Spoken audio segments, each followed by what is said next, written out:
Hey, it's Joe Adams here. Quick warning for you guys. This episode features content that describes self-harm and domestic violence. So if this is something that you're sensitive to, we just want to give you a heads up. You ever know when you breathe like you're not like a sinus thing and it just like burns all the way up? Yeah, you want to give your disclaimer? All right. I'll probably include all this just so you know, so you can just start it whenever you want. Before we get started, everybody must know that there's been sicknesses going around. Well, according to like a lot of my friends, everybody's fucking sick right now. Yeah, I had to talk to a buddy out there, Mississippi. He's like, all my boys at work are sick. I was like, well, everybody I talked to has been sniffling and sick and fucking allergies. So mine, I didn't even really notice mine, but then after y'all started talking, I was like, dude, I feel it now. Dude, mine was so bad Saturday. I went to VA just to make sure I didn't have some respiratory shit. oh, really? Just like I want to make sure I didn't get Ozzy sick. Yeah. Or give her some respiratory thing. They did like a chest X-ray and stuff. Of course, like I was the only I was one of two people in the waiting room, and I was there for 3 hours. So nice. Gotta love the VA. Nice. Good thing I wasn't dying because I'd have been dead. But yeah, sniffles. Sniffles. So you're gonna hear a lot of sniffles, a lot of uhs and all that, and that's just kind of going to be part of what today's about: sicknesses. Yes. Not at all. We're gonna go into the biology of so allergies in the South. And it's been a long day. I probably like don't bounce back quick personally because I don't sleep. Anyways, so disclaimer. So there you go. Intro time. I feel like I recorded in like a week. All right. What is up, everybody? This is Joe Adams, and welcome to the Relentless Pursuit podcast. Thank you for joining us this evening. As always, we got my man Logan Hyder of Cinema 83 in the house, co-hosting and pressing buttons and things. And on this beautiful evening, we have the most beautiful guest I've ever seen. My wonderful fiance. Hey, dude, don't be weird. Oh, wait, that's right. Oh, yeah. Shit, you could be weird. Okay, go ahead. Do your thing. I'm going to be weird. Do your thing. My wonderful fiance, Lydia Foutch. Welcome, sweetie. Hello. What's up? Good to have you, honey. Good to be here. She was on one other time, but that was a 3 guest, 4-person podcast that time. So yeah, didn't get a whole lot of our own time. So we got to give her a whole episode, right? Yeah, about time. Her whole It's about time. own episode, babe. It's gonna be episode 62. Very nice. That's I don't know what that number stands for, but anyways, welcome, honey. How you doing? Good. Feeling like crap? Yep. Okay, it's okay. We're all doing it, as long as you keep the baby healthy. So, Didn't you say she got it from you, or she gave it to you? Yeah, she has a little cold right now. She's like it's like that meme. It's like, call the ambulance, but not for me. It's like, you're like, I hope I don't get her sick. It's like, actually, she's the one that got you sick. yeah, right. Yeah, no calling any ambulance. Everybody's gonna be fine. It's just kind of part of the seasons, I guess. People gonna get sick. So, is what it is. So, for those of you who've been following the podcast for some time, I talk about Lydia pretty much every episode, and my daughter as well now. And they're a very significant and important piece of my life, and they are crucial to everything that goes on here. And, she's done nothing but show me support. I mean, she's one of the main reasons I pulled the trigger on getting the headquarters, because I was like, shit, what if I'm going to have to put everything I have into this, and what if I bomb it? And she was like, I believe in you. You're doing it. And I was like, all right. And I went and signed some paperwork. That's all I needed. So she's I could go on and on about her, and I typically do on every episode. Probably could do a collaboration, but no need to do so. Do you mean a compilation? What'd I say? Collaboration. That's what you're doing right now. I thought I said compilation. Oh, we're collaborating and call it compilating. So, damn, I got bars over collaborate and call it compilate. Yeah, dude. Oh, you don't want me to get started on that. Good Lord.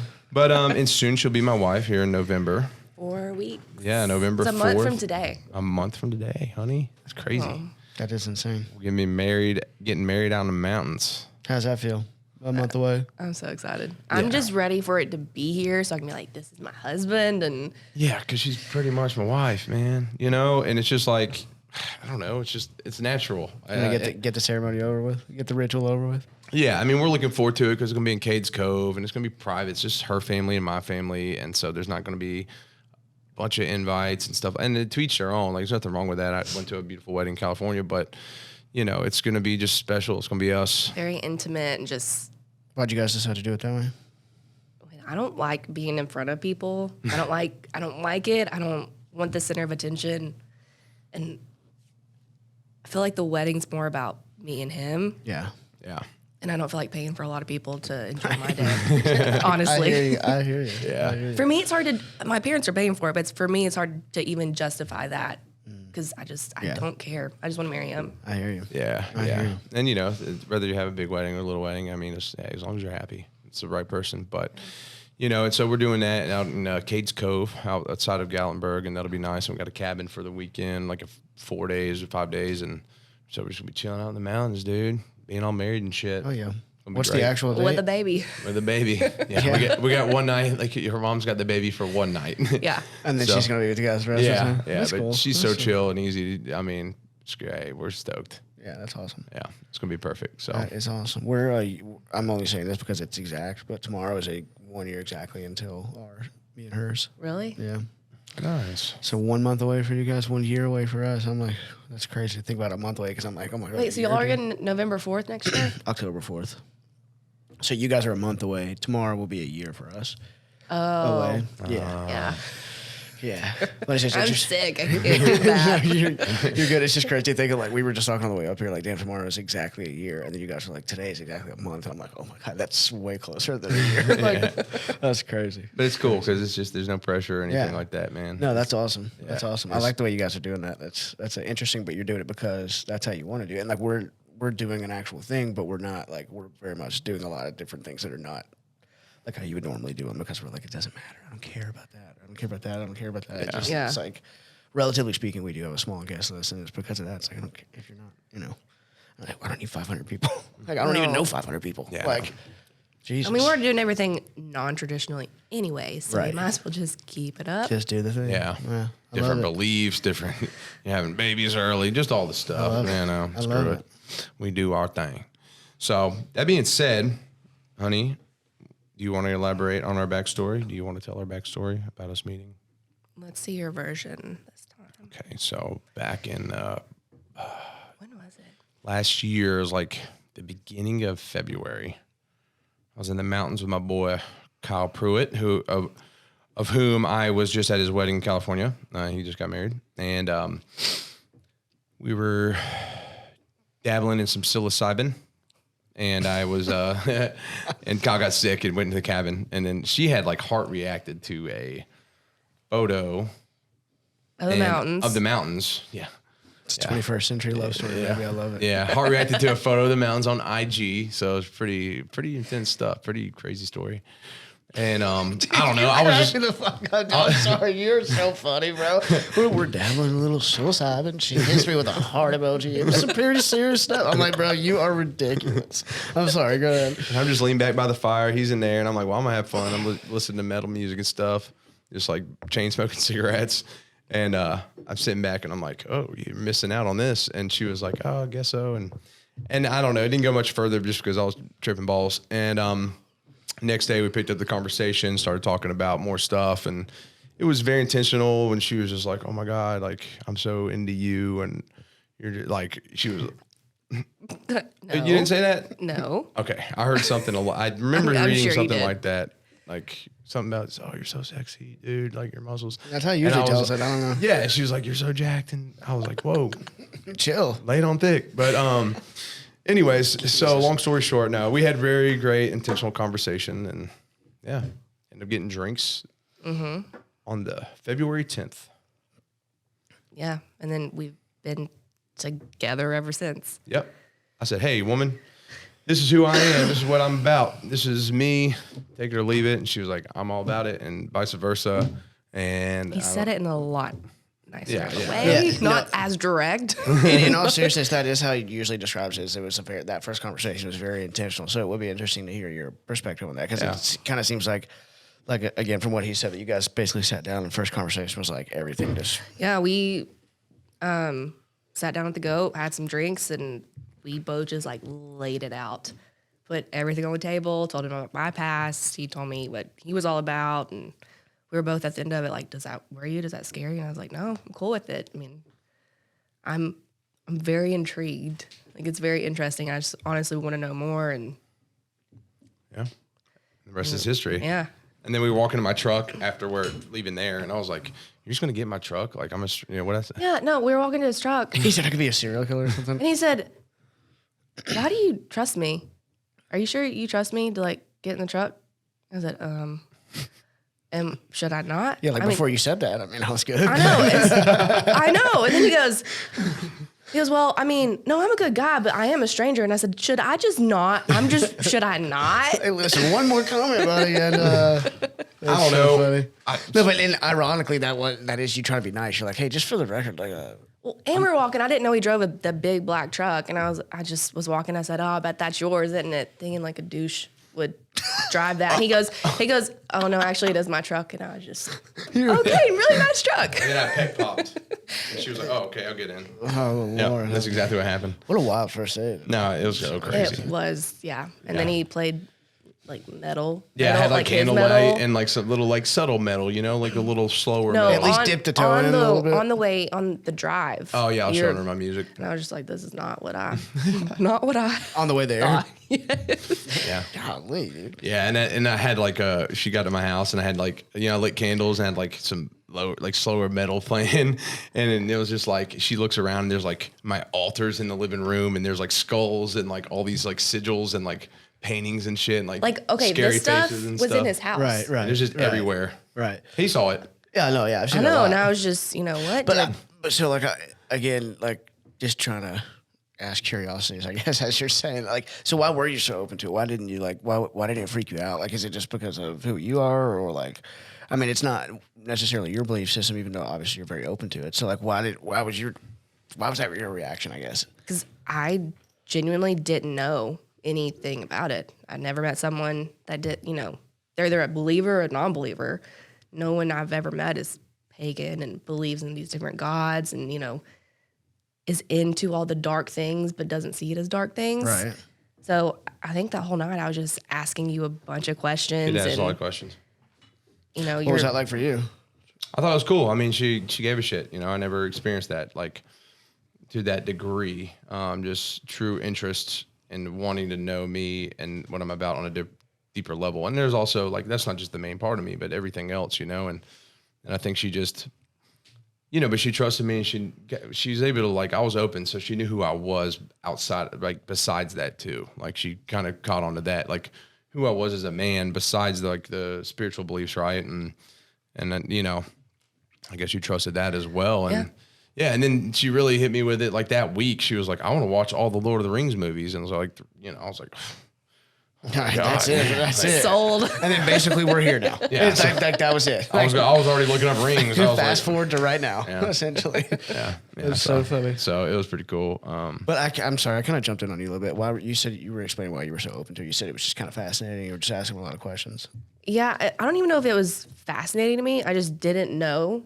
So I didn't have any facts. There wasn't anything. What am I trying to say? There wasn't any like prejudgment in my head because I just didn't know. But some people could like react with fear to that instead of interest. I think coming from what like my past relationship, I was open to anything.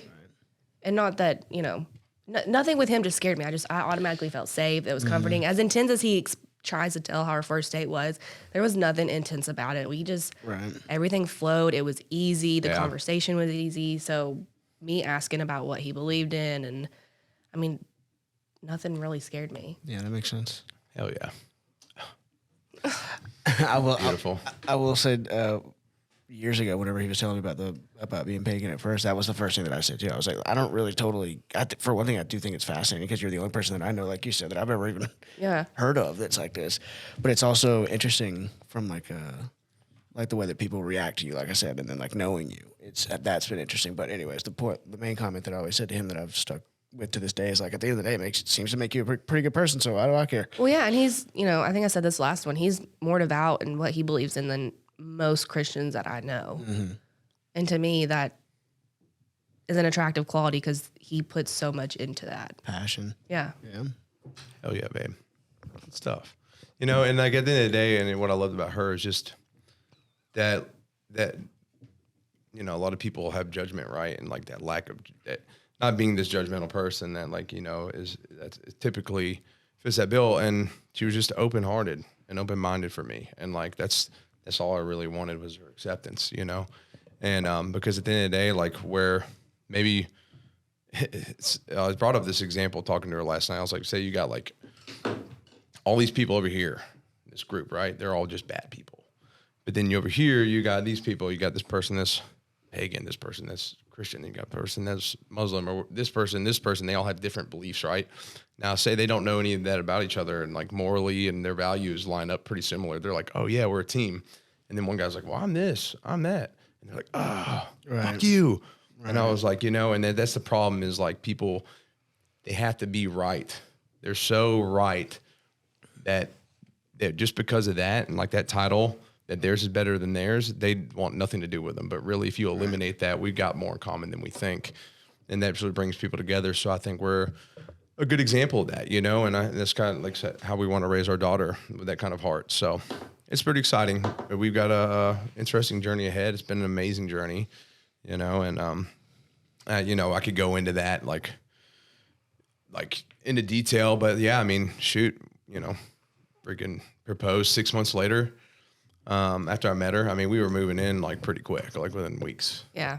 And then, yeah, because we were just attached to the hip. I wanted to see her every day, and same for her. And yeah, proposed 6 months later in my kitchen, and we were in pajamas. Some dinner was being cooked, and I was like, hey, pulled the ring out of the fanny pack, you know, classic move. And then, yeah, then a month later, we found out she was pregnant, and I was like, "Oh, okay, here's this goes," and that's pretty exciting. And now we got the most beautiful little girl in the world, and it's all just been blessings for sure. Yeah. So definitely the one. Well, that's where you guys are at the moment. Yeah. Tell me a little bit about the old Take It Back, right, Joe? Well, so everybody knows my story for the most part. I brought it up several times, an example with the podcast. So no more of me. Let's take it back to before you and I met. Well before. And there's a story here that Lydia wants to share because she's been through some shit, and it can help people because it's a pretty common thing in this world. And she's been through it. She's been through it, and she's overcome it.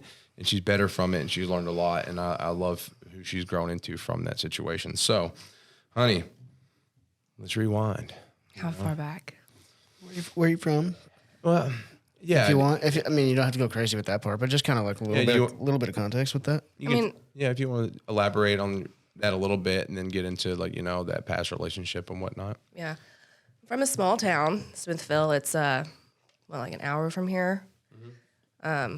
Grew up there. Pretty much all my family has lived there their whole lives. If they moved away, they came back.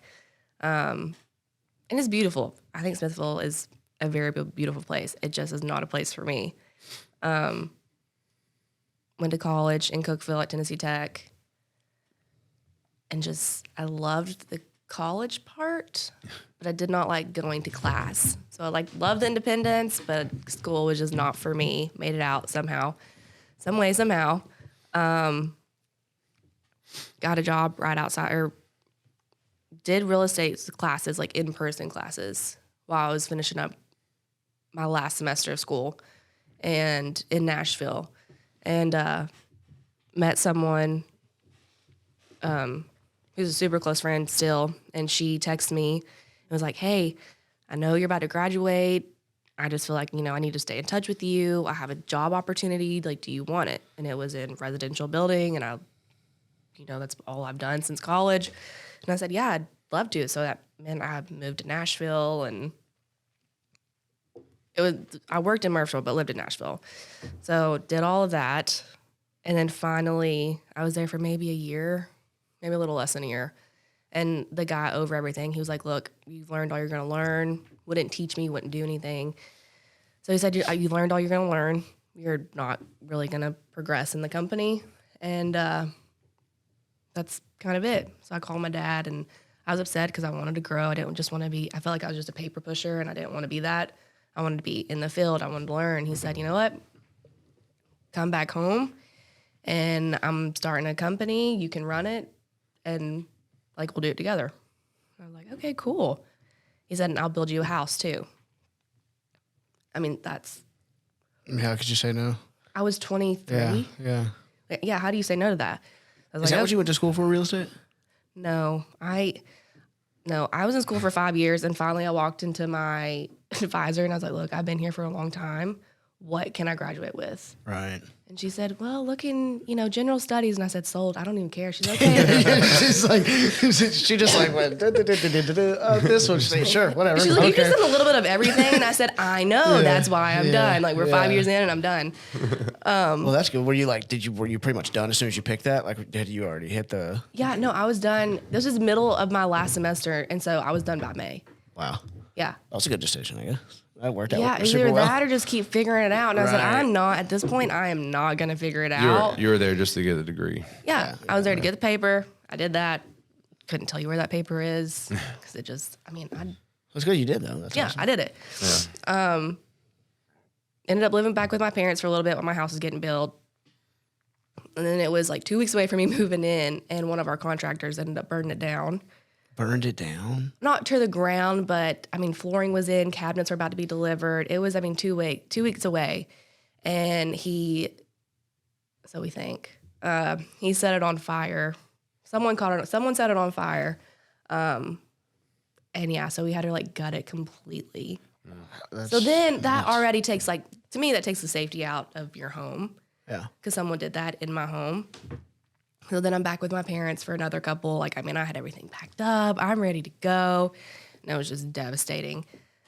So then I moved in. Probably a month or two later, everyone just kind of pitched in and we got it done. They let me move in. I didn't have treads on the stairs. So it was just 2 pieces of plywood or 2 pieces of 2x4s on all the stairs. And my master was upstairs. You talking about in the house? Yep. So if I fell, there was no railing.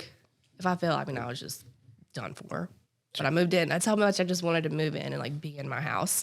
So you were with your parents for a little while, and then you moved for about for over those a couple year. months. Oh, okay, gotcha. It was a long time. Gotcha. Yeah. And then moved into that house. Mm-hmm. So it had to be rebuilt from all that damage. Everything was gutted: drywall, insulation, flooring. Sheesh. Yeah. So what after that when you moved in from there? Moved in. Was working for my dad for a couple of years, threw up a bunch of houses, and it was great until it wasn't. And I was finding myself having panic attacks and just so much anxiety that I would lock myself in my office and hide under my desk for 8 hours and flip my lights off. Yeah. And I didn't really know what it was. I didn't really know what was going on, but I just had the worst depression. It was crippling. Depression, anxiety. To the point where my dad was like, hey, I know you're not, something's off. You can get a house up in a couple months and it's taking you a lot longer. We should be further ahead. We don't really know what's going on. And I told him. And then during this time, I had met someone, my ex, who we kind of connected because, he was going through some depression and anxiety, and he understood, and he was in therapy, and I was in therapy. And I was in such a bad place that just that escape was just better. And I didn't feel like I really could talk to anybody else. You felt that, I guess that similarity. There was that, y'all had that in common. So you were just let's work through it together. Yeah. So if I was having a bad day, if I was super, super anxious, or if I was having a panic attack, he would call me and talk to me. Looking back, none of it was healthy, and I know that now. But yeah, I really clung on to that because I just felt I had the perfect life. I was doing my dream job, living in a beautiful home on land. I was right by my family. I saw my nephew and my niece all the time. And that is the worst place I've ever been mentally. And why do you think? Yeah, that's why. Was anxiety ever something that you dealt with before that at all? No, I think I had it in high school a little bit, but I didn't know what it was. But no, to that extent, I didn't know it was even anxiety until I went to therapy. And she was like, this is what's happening. This is called a panic attack. This is an anxiety attack. I was having to breathe in a bag and couldn't really function. I don't know why. I feel like it's probably because I didn't feel like I could talk to anybody. I was the only single one. And I put a lot of pressure on myself too, but I think I felt judged for being single and not, because, everyone else gets married at a young age. They start having kids, they get their house, they're doing all this stuff. And I'm not even old, 24, 25, and just living the life. I'm traveling, I'm hanging out with my friends, I'm going out on the weekends, and I have no responsibilities, and I love that. But that was so frowned upon. Yeah. So but like I've said before, like that's what I love about you, because you are the black sheep. I'm very much the black sheep. Yeah. And I'm okay with that. I mean, I have accepted who I am now, and I love that. I love that about myself. So Yeah. you think that like urgency or like trying to like be on a certain timeline is where a lot of that came from? Yeah, because I would go on dates, and I would even come to my mom's house before, and nothing against my mom, but she's like, "You're wearing that? Like, you're not gonna fix your makeup?" I'm like, "No, I don't care. Like, I don't care. Like, Yeah, I'm not. yeah. I know I'm not gonna marry this guy. Like, I'm honestly just going for dinner or for drinks or whatever. Right. It's, not a big deal." And it felt there was so much pressure, Yeah. and I couldn't really talk to my mom. I couldn't really talk to my dad. That bridge of like young, like child to adult hadn't really switched yet. And so I just always felt I was getting more of a talking to instead of getting to talk to them. Yeah, no, that makes sense. With your parents specifically? Yeah. Yeah, no, that makes sense. But well, to add, she did dress up for our first date. She was Hey, like there in you a go. elegant dress and high heels. To the goat. Yeah. I was like, damn, okay. No, I did not. We're on Broadway or something. No, she had this cute little flannel shirt on. Anyways, I was just. We have a couple of minutes left in this one, so that's what I was going to ask you about the anxiety before we move to the next portion. But I've experienced a lot of anxiety, but I never really had the panic attacks that bad. I've had a couple, but that was a pretty consistent thing. Weekly. To the point either I would lock myself in my office for the whole day and turn my lights out, or I would just have to go home. And when I would walk through the door, I would straight just collapse in the doorway and just, it was awful. Jeez. yeah, That's pretty rough. that is fucking terrible. How long were you at that level of like having it that often? For a while, I did start end up self-harming myself because of it. And I did that for a while too, just because something had to give. All right, honey. So, working through that anxiety, trying to talk to your parents and stuff, dealing with that pressure and everything from your community, of which you didn't necessarily fit the bill. You're dealing with all this anxiety, and then you met this guy. Now, moving forward with that, so you had the house, you met him, y'all were quote unquote helping each other through things, Yeah. right? Now, how did that progress? At first, it was we would hang out every now and then. And when was this? Back in 2019, 2020. okay. And also, just I want to ask one more question about the thing that we ended out the last segment on. If you don't want to, obviously you don't have to. But was that before, during, or after whenever you met him? Before and during. Before and during. Gotcha. So 2019, 2020. Yeah. Okay. Hang out on the weekends because he lived in Murfreesboro. I lived here. It wasn't every weekend at first, and then it started being more frequent. But it was one of those things where now I know, but he did a lot of, he blew my phone up all day long. Needed to be on the phone all day long, even though we're just friends, texting all day long. To me, at point where some points I was like, this is not normal. It's too much for me. I don't open up to people. I don't like people. And this is just a lot. But then I would have those moments where I would have a panic attack or I would cut and I would need somebody to talk to who could kind of relate through a panic attack. And then it was just kind of a cycle from there. Yeah. And so, he was there for those moments because he was obviously always blowing up your phone, but more often than not, it was just pretty overwhelming.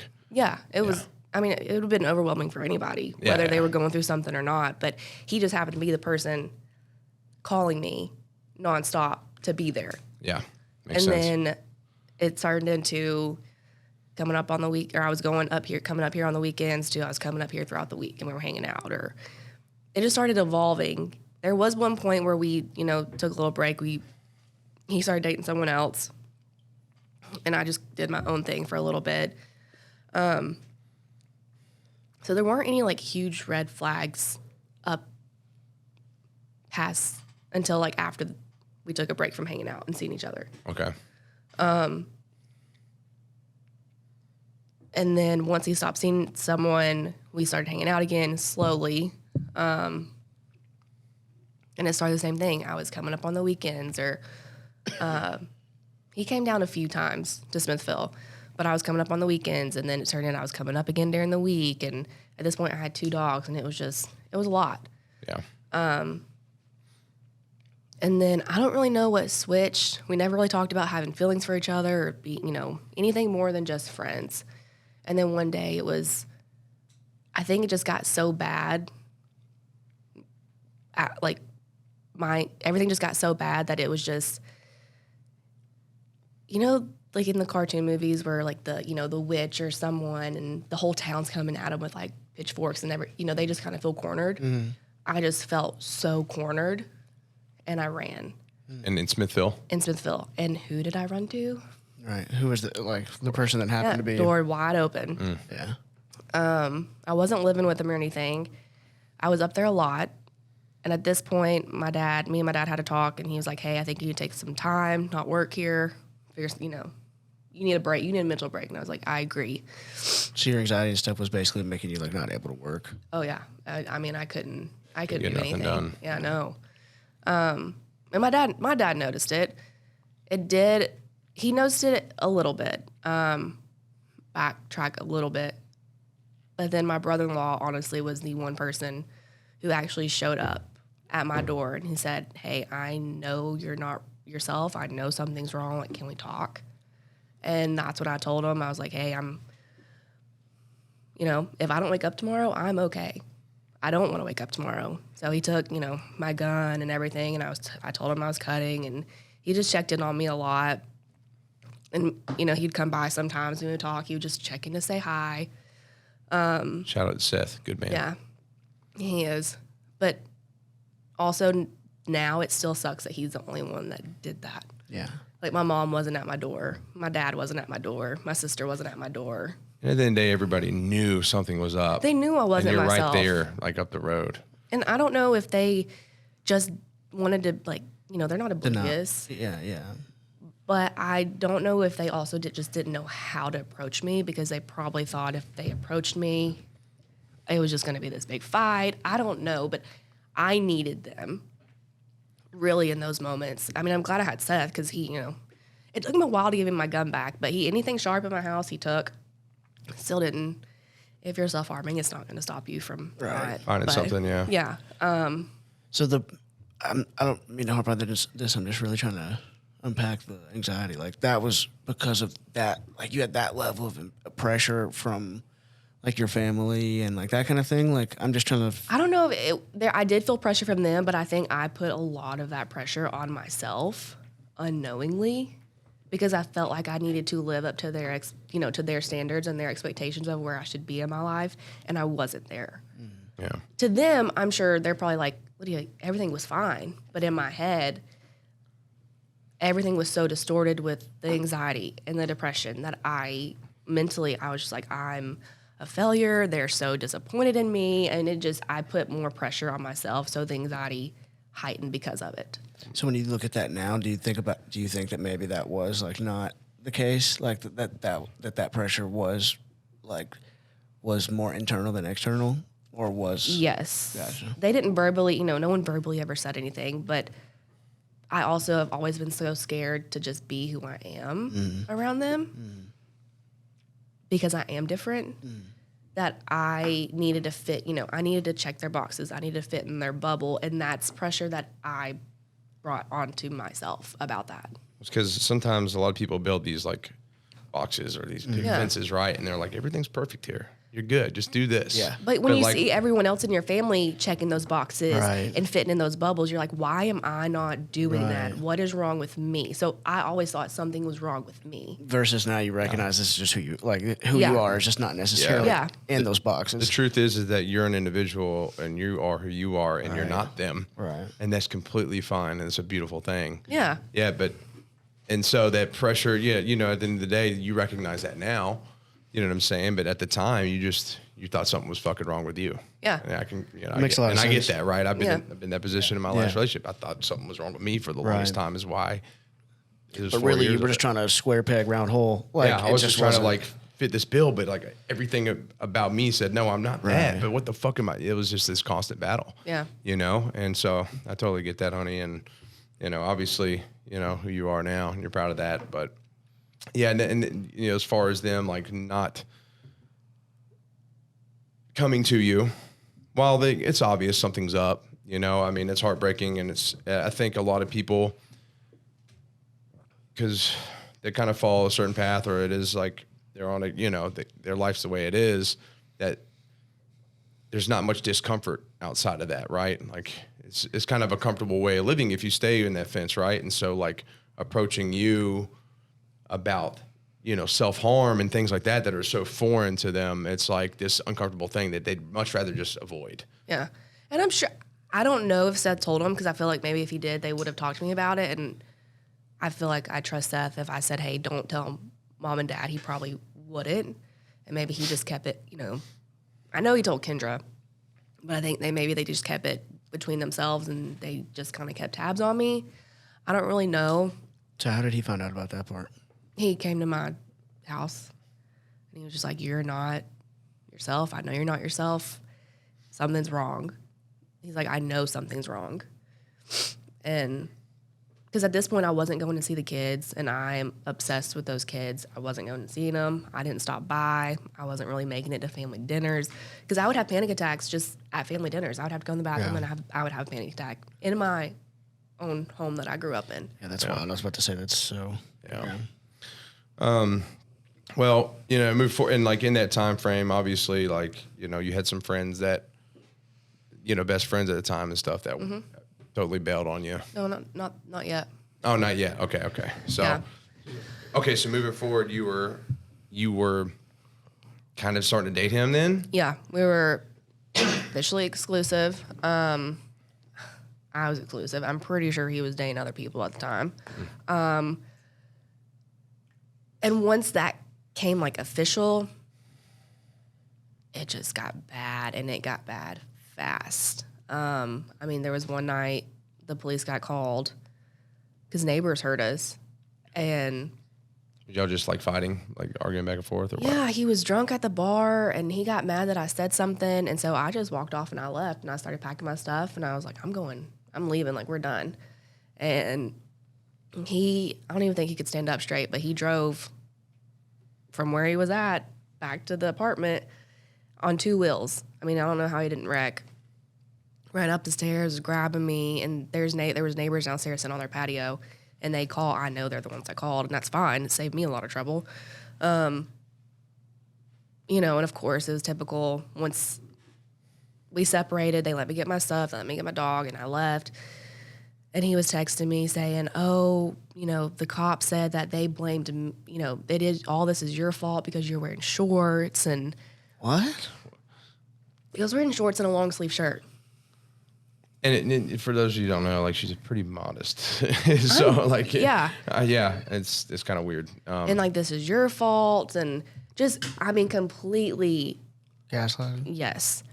So was any of that behavior that you had known from him before you guys No. were like No, this is the exclusive? first time. Gotcha. And so I'm on my phone. I'm on the phone with a friend, and he's, blowing me up. He chased me around Murfreesboro. And I'm trying to get back to Smithville.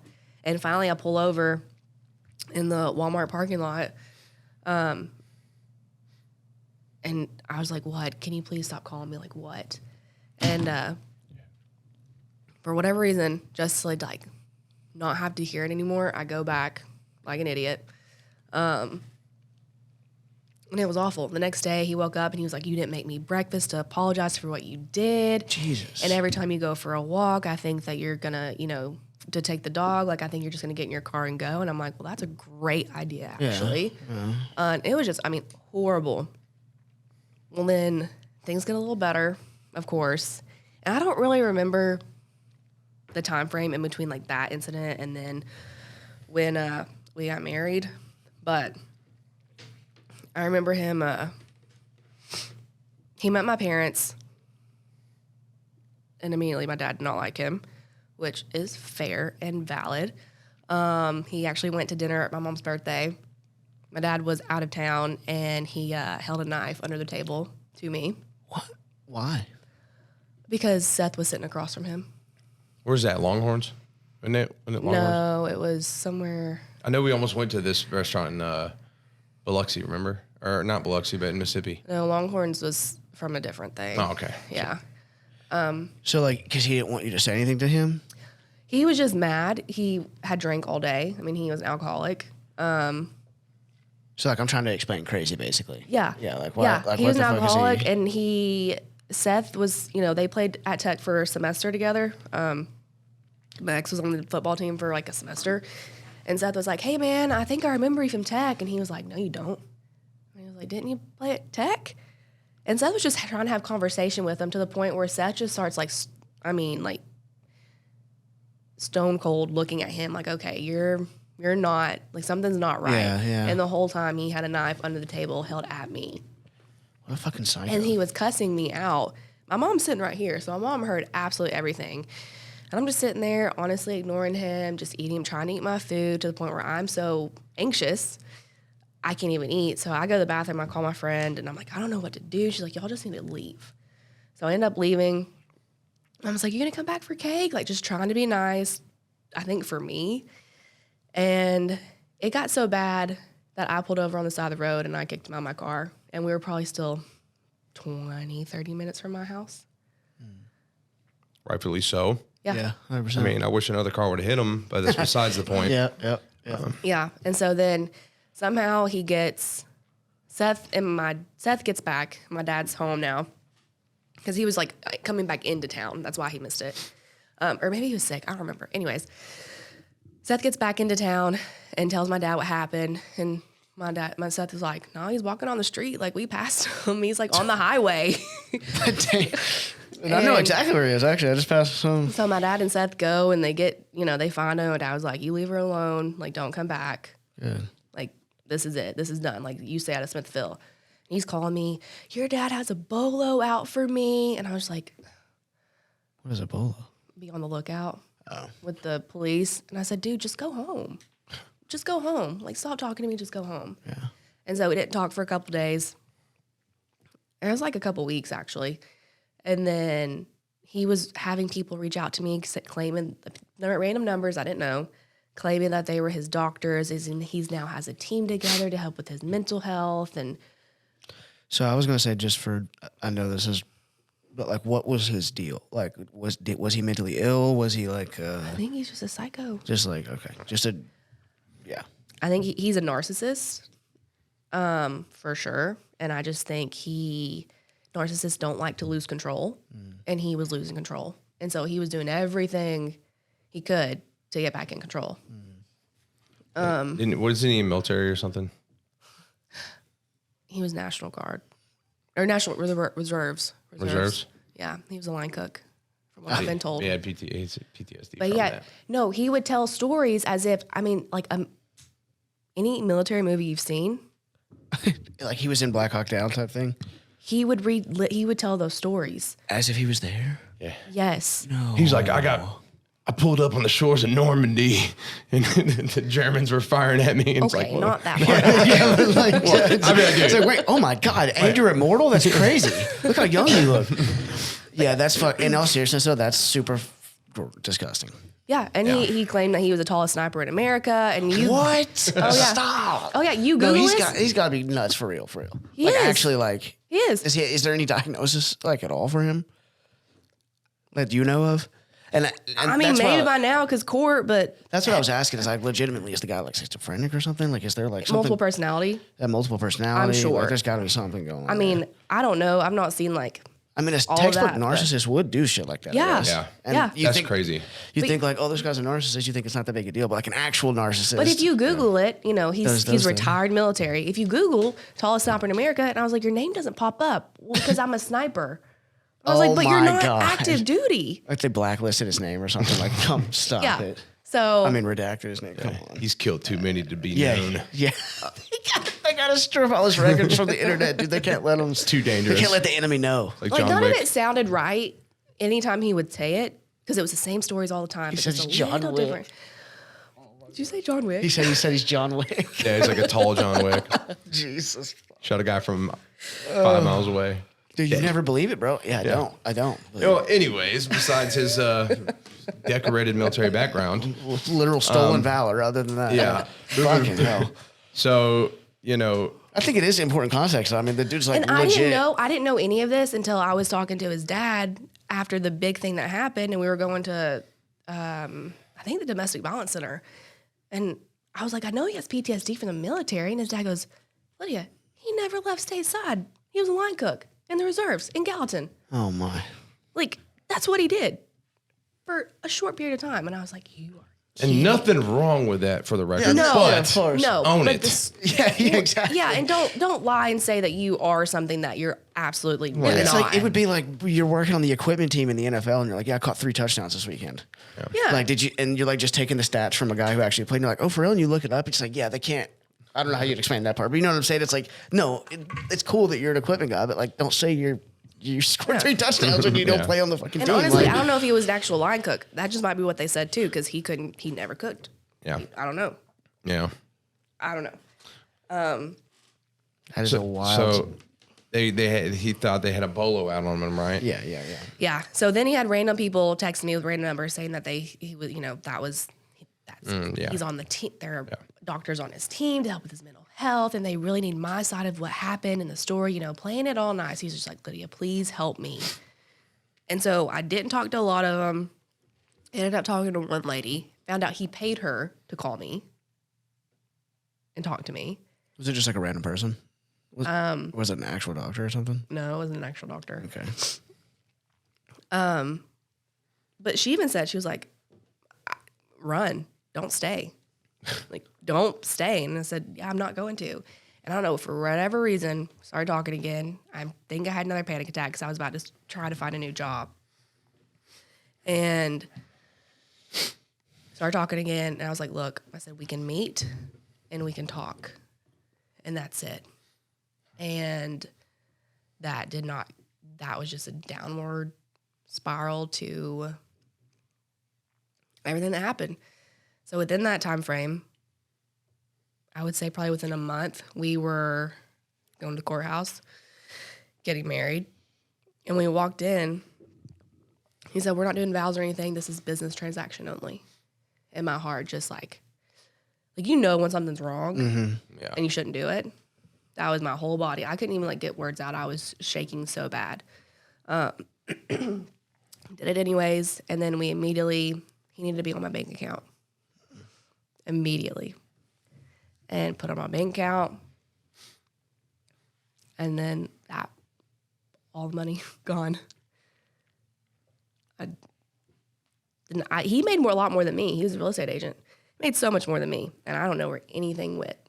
I never saw much other than to pay the bills. And half the time I said, I don't even know how I'm paying it because there's no money in here. So fast forward to a couple weeks after that, we're at a work event for him. Like they do little bar happy hour events for agents, and I went to meet some people because I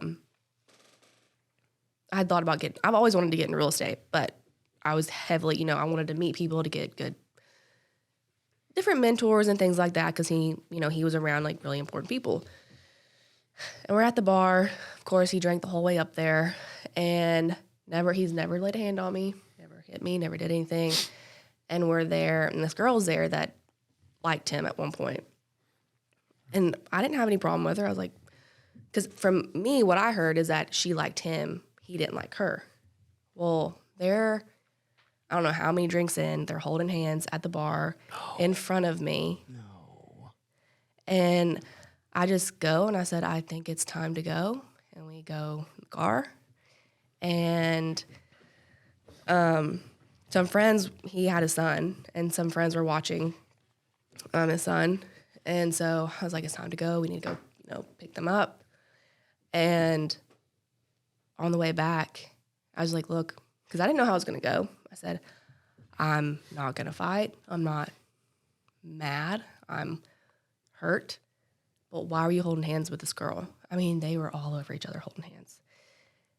Lydia, that was a test. That was a test for you. Jesus. You should have said something to her. And I said, no, that's not how that works. Like, why are you holding? I said, we're married. Yeah. Like, you don't go and hold someone else's hand in front of me, and you're not, she's not sitting in your lap, and it's really inappropriate, especially right, at any point in time, but especially right in front of me. And then all of a sudden, he opens the door on 24 and starts holding, like, his torso and everything out while I'm driving on the interstate. So I grab his shirt and I pull him back in somehow, and then that's just when it all started. Too bad that wasn't a telephone pole. Yeah, legitimately. I mean, and he starts hitting my head up against the window While you're driving? while I'm driving on 24. And then he starts waylaying on me to the point, like, it broke my knuckle. My whole hand, my arm, everything was black and blue. He's hitting your arm, like where you're... He's hitting my head. He's, throwing my head into the window. And then he just starts waylaying on me. Oh, just, yeah. Gotcha. Like, I had knuckle prints just all down my arm. Yeah. And the only way I could get him to stop is I called who was watching the kid. And I said, hey, I just want to let you know we're on our way. And I texted her. I was like, I need to talk to you when I get there. And so get there, I run in. And she locks the door. And I said, I need to go out back with you. Like, I don't know how much time I have. She was like, are you okay? What's wrong? I don't understand. And I go outside, and I was like, he just hit me, like, a lot. And she was like, your hand doesn't look okay. You need to go to the hospital. I was like, what do I do? I don't understand what I do. And he jumps their back fence while we're outside. Because I called his mom, and I was like, hey, I need to bring him over to you because he doesn't need to be around the kid. She was like, we have people over right now, but, like, bring them over. You bring your stuff, bring your work stuff. Like, you're more welcome to stay. And so he hears me on the phone. So he jumps this fence. And you've seen their fence. I mean, it wouldn't be that. It's not. Oh, yeah, we drove by there one time. Wait.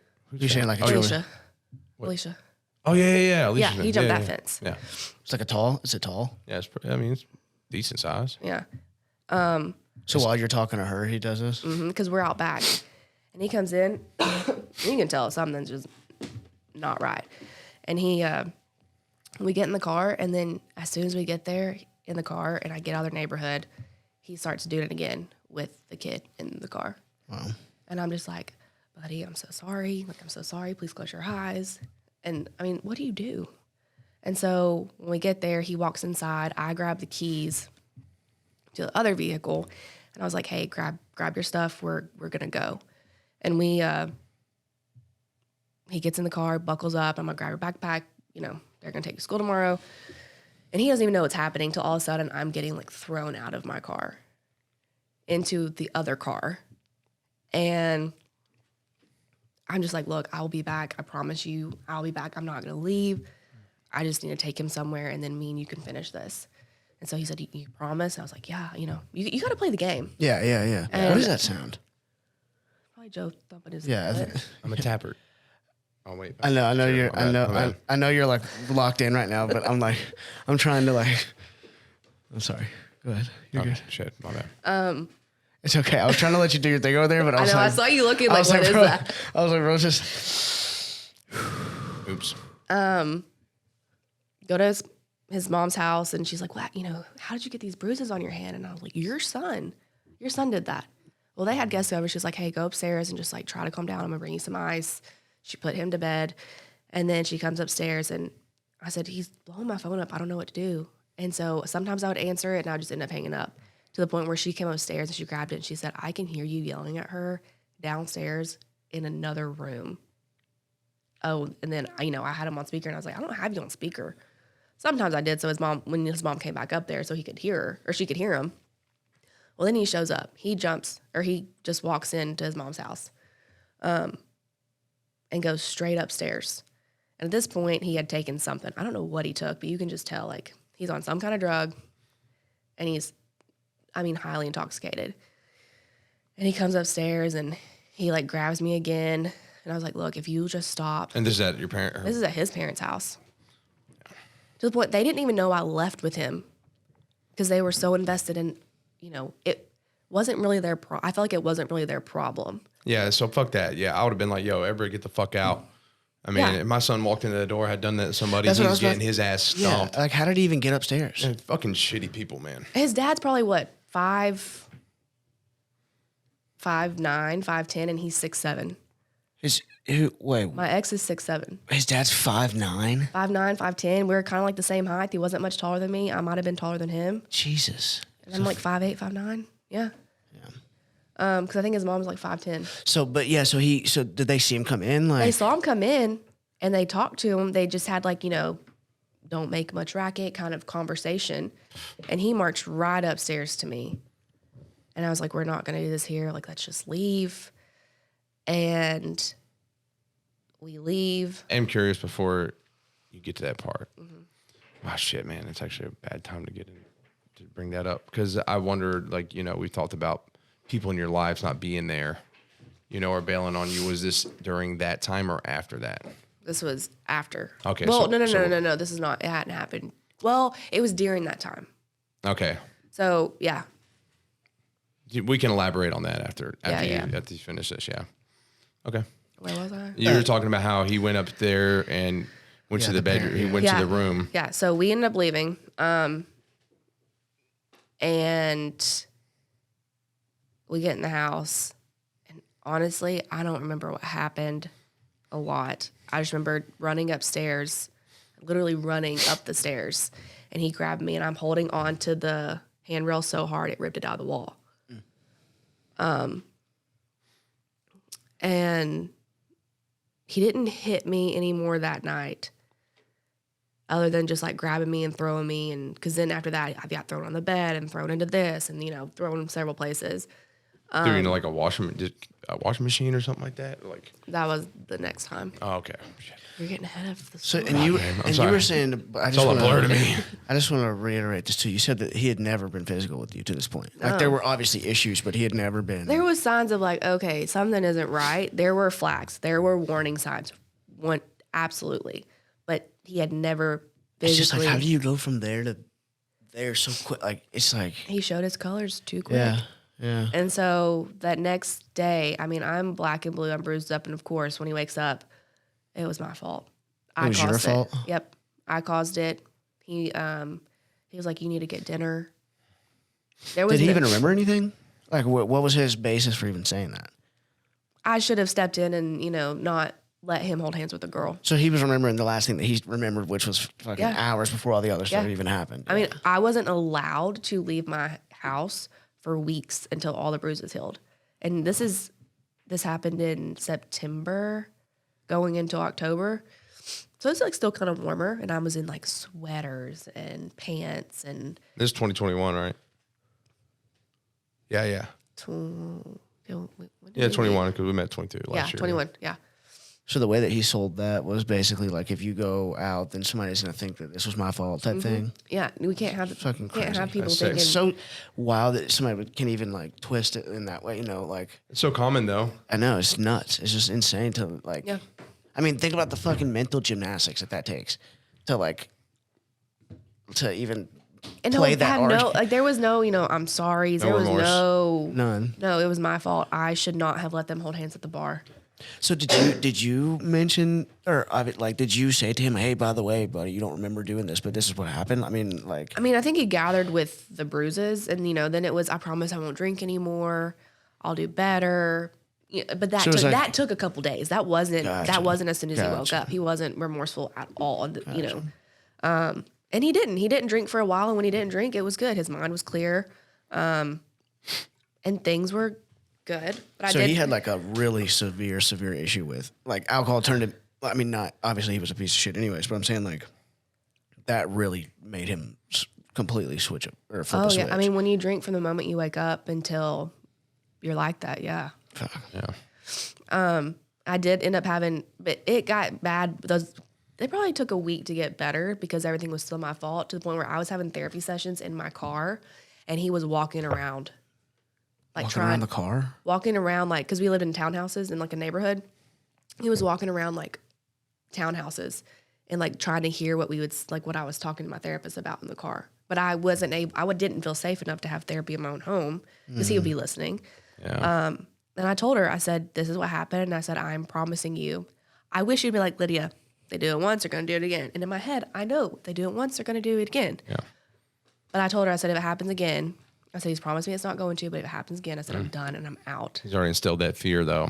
Yeah. You know, like you felt trapped at that point. Yeah. Well, in this point, I didn't feel like I could go to my family because I feel like, so when we backtrack just a little, when we did get married, I was starting a new job. I was in Texas for training and to get all my stuff. And I didn't tell them I got married. They found out. And at this point, I still didn't really, I was losing control of everything. My phone, my freedom. He had to be with me. I wasn't able to go to the grocery store by myself. I couldn't do anything alone.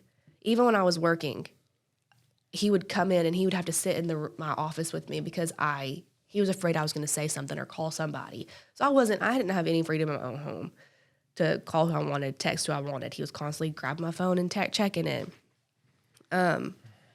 We got into a fight because Seth texted me. If my family did call me, it was a bad time for me, to the point where I said, hey guys, please stop.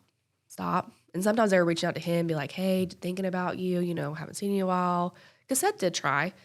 And then finally, I think I texted Kendra or one of them. I was like, please stop reaching out to him because it's just really bad for me when you do. That's like a big thing with abusers too. They make you cut off. Yeah. The I people was that can help totally you. isolated. Yeah. And it's outside looking in, people are like, well, why didn't you just say like, fuck him? And it's not that easy. Yeah. It's not easy because you have nothing. I mean, he took everything.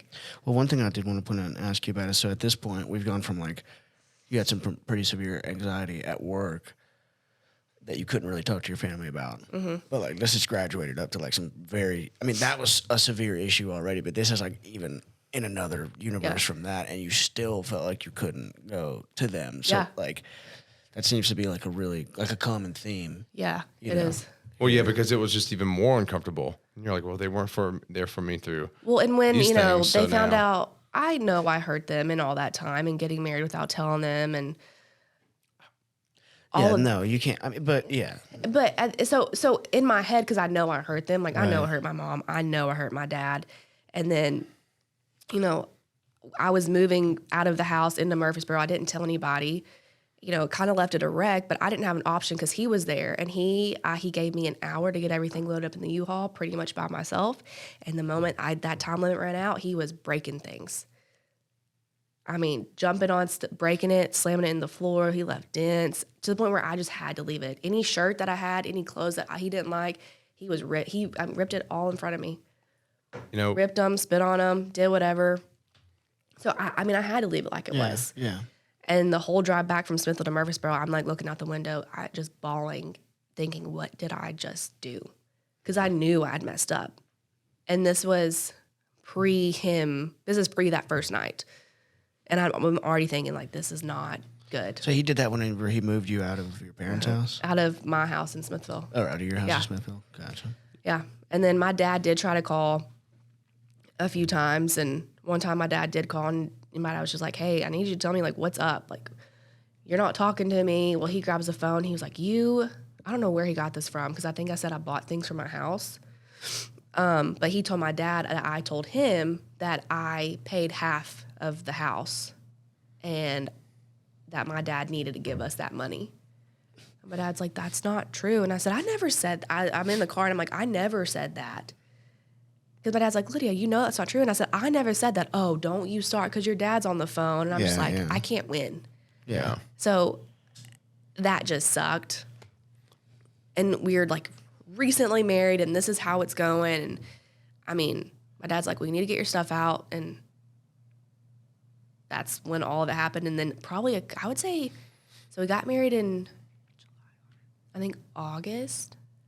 I don't even know. August. The first time they hit me was in September. And then second time was October. And that's when I was done. And that was another work event. This is like the big one. Work event at Topgolf, and he was drinking, of course. And I just went to Longhorns before, and he was drinking really heavy to the point where I mean, it's like 3 o'clock, and he's already trashed. And so I drove, and leading up to that week, some things were happening with his kid, and, you know, he was trying to tell people that his kid was trying to kill me and doing all this stuff. He said his kid was trying to kill you? Yep. His kid was trying to kill me. I mean, who did he tell that to? Everybody. He's just telling people that his kid was trying to kill you? Yes. So just making up crazy shit. Yeah, like he just made this random story. So we were cleaning out, I was cleaning up his room, and this kid felt scared in his own home, and I feel horrible for that. And I didn't know a lot of things were happening. With the kid? Yeah. And so I'm cleaning his room, and I had bought him this canvas, and there's there's cuts, marks in it. And I said, hey, you know, did you cut this when you opened it? Like, it was, you know, something from Hobby Lobby, a canvas. I was like, you know, I don't know what happened, but it's cut. And he, you know, he doesn't have scissors. So he was going in the office and getting like something sharp and cutting it. And he was at his grandparents at the time. And so he called him, but he was like, did you do this? And finally he confessed. He was like, yeah, I was mad at Lydia, so I did it. So he spun that into, I don't like Lydia. I'm going to kill Lydia in her sleep. I come in her, and I said, you know, I was like, you can come get me, because I said sometimes he comes, you know, I can see him. He would need something in the night, and he'd be in the door frame or whatever, and I would just, you know, go. That's it. Because he was afraid, he wasn't allowed to come in the room for whatever reason. So, I mean, I was a light sleeper, and I would go see what he needed. Sometimes it was just like different personal things that he needed taken care of, so I'd go help him. And it would just kind of be between me and him, and we would fix it in the morning. And he took that as he was coming in our bedroom watching my breathing patterns. This isn't a 9-year-old kid, 10-year-old kid, watching my breathing patterns to try to, like, murder me in my sleep. He was calling, because he told everyone we bought the townhome, and we did not, calling the landlord saying that we needed to move to hide away from his kid. What? I'm like, he's like 10. What is he gonna? I'm not scared of a 10-year-old. Like, and he's not doing anything.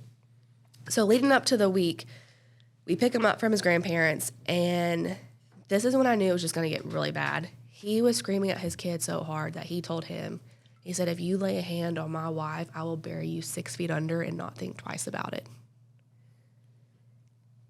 He's crying. I'm crying, because I'm like, if you're gonna say that to your child, mind blown. So, he said that with just you two in the car? So did he really believe that?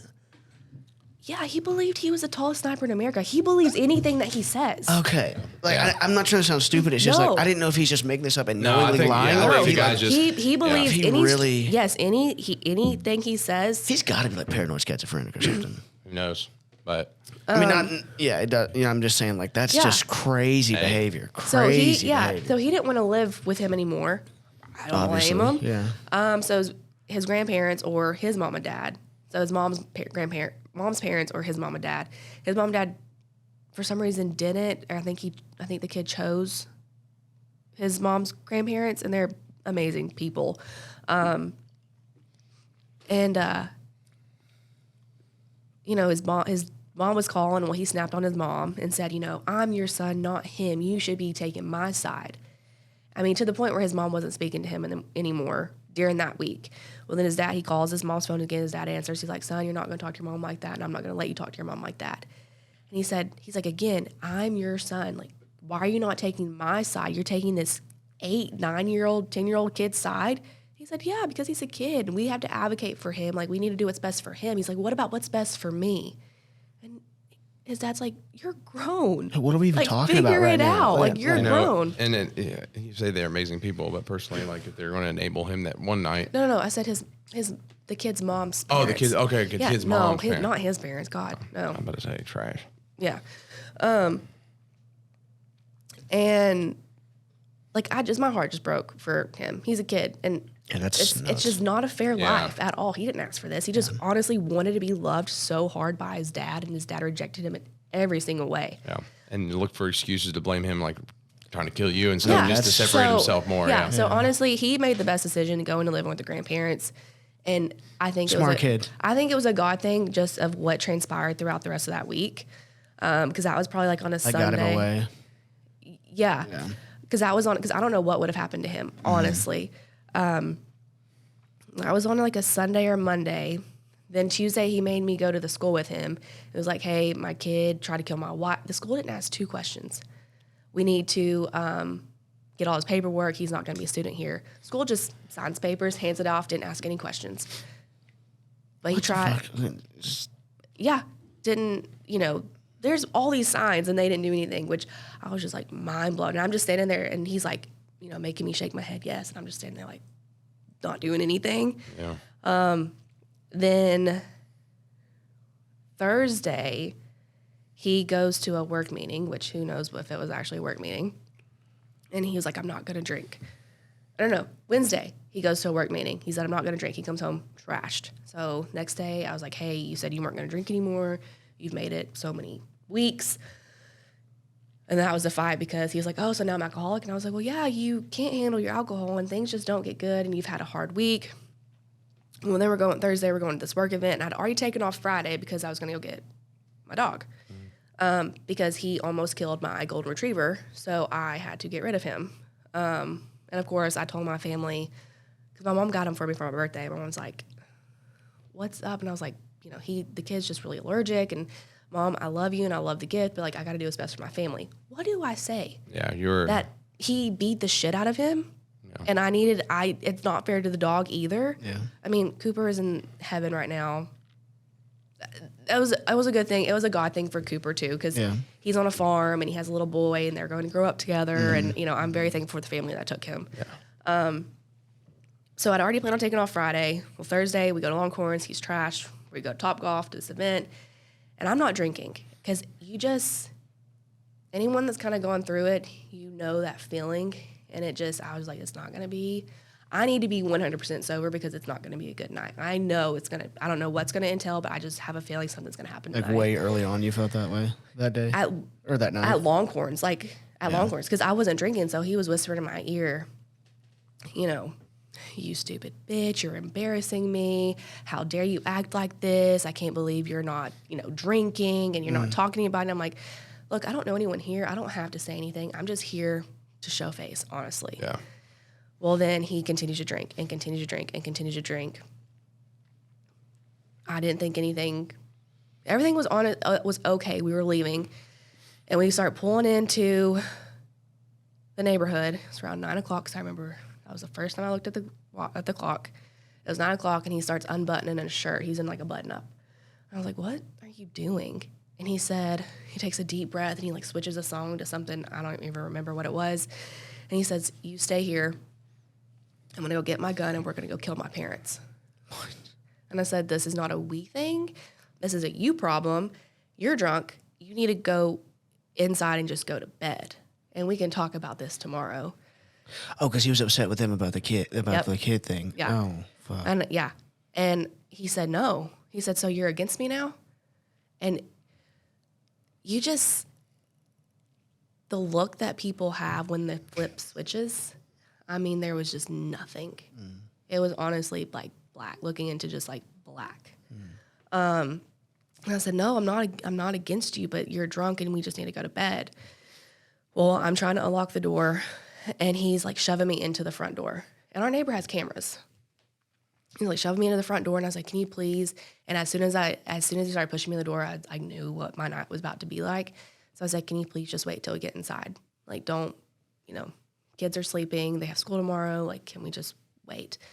Get inside, and when you walk in, there's like a little island for the kitchen, and then the sink's on the other side of the island. And I'll walk around to the refrigerator, and I open the refrigerator to put something in or get something out, and he kicked me in between like the refrigerator door and the refrigerator multiple times. And was just like, say you're trying to like shut something into a door and it's not fitting and you just keep hitting it. That's what he was doing, but with me in the middle. And so all the refrigerator door, you know, the shelves in the drawer, they all fall out. They break. Everything that's glass breaks. I'm bleeding because something's cut. And I just looked up and I was like, what the hell are you doing? And he was like, you're against me. Like, how dare you? And I just kept saying, please go to bed. Like, I'm begging you to please go to bed. Well, then he sees my work laptop sitting on the counter. And he was like, oh, this is the thing that keeps you from having sex with me during the day. Like, you won't, because I wouldn't touch him. Like, didn't want to, didn't care to. The traction was not there. And I said, please don't break that. I mean, he was about to snap it. Like, he had it open, ready to break it. And I said, please don't. Like, I'm begging you. Like, that's a one good thing I have. Like, please don't do that. So I reached to grab it. And he takes his other hand and grabs my throat and picks me up by my neck and pins me against the wall. And I am like, I don't know how I got out because, you know, he's a whole foot. He's 6'7". My feet are off the ground. Yeah. I'm kicking. I'm screaming. I'm like punching him as hard as like, you know, whatever little reach I could have. I was hitting him with it. Till finally he was like, oh my God, you hit me. And I was like, I don't even want to hear this. So then I grabbed my computer and I think I had it in like a couch cushion because I was just afraid he was going to break it, which, I mean, I probably should have been more scared about my life, but at the same time, like, I needed something good to go back to on Monday. Mm-hmm. And that was it, if I was going to make it to Monday. And then I'm still bleeding. I go to the sink, I'm like cleaning myself off, and he takes me, and like I had a little, that black hutch and that we have that, and then there's like a pantry, and then there's just like a little space, enough to like open the door. And he takes me and he throws me right at the hutch, to where, I mean, things are just still breaking. I'm covered in like food from everything that had broken the fridge. There's glass.